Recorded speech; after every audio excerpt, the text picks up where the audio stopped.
you're going to do is we are going to say probability, okay, that we are going to miss this bus is equal to, okay.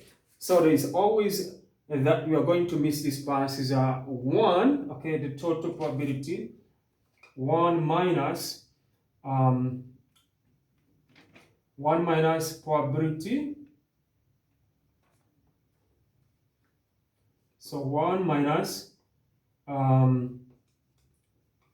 miss, okay, so it's not miss, okay.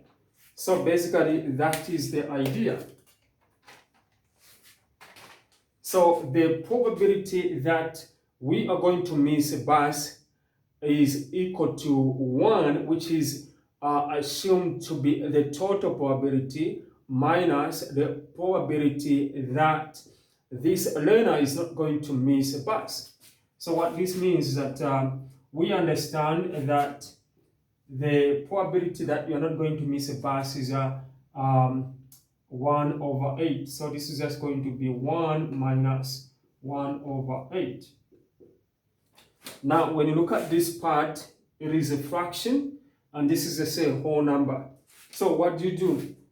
You put over 1, and then you say, what is the lowest common denominator? This is just going to be 8. Okay, now you say 1 into 8, it's going to give you 8 multiplied by 1, that is 8, and minus 8 into 8, that is just 1, times this.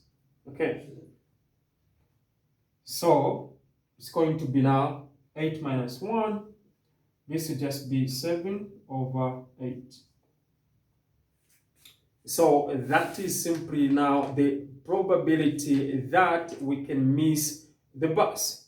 Okay, and what this now entails again is that we are saying that the probability of not missing a bus, okay, plus the probability of missing a bus is going to give us 1, okay.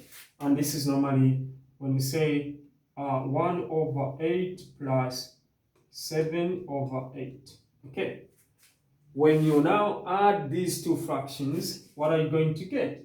You just get 1, okay. Now, as simple as that, that's what probability is all about. So thank you so much for watching. Remember, support and also subscribe for more of these videos. Bye bye.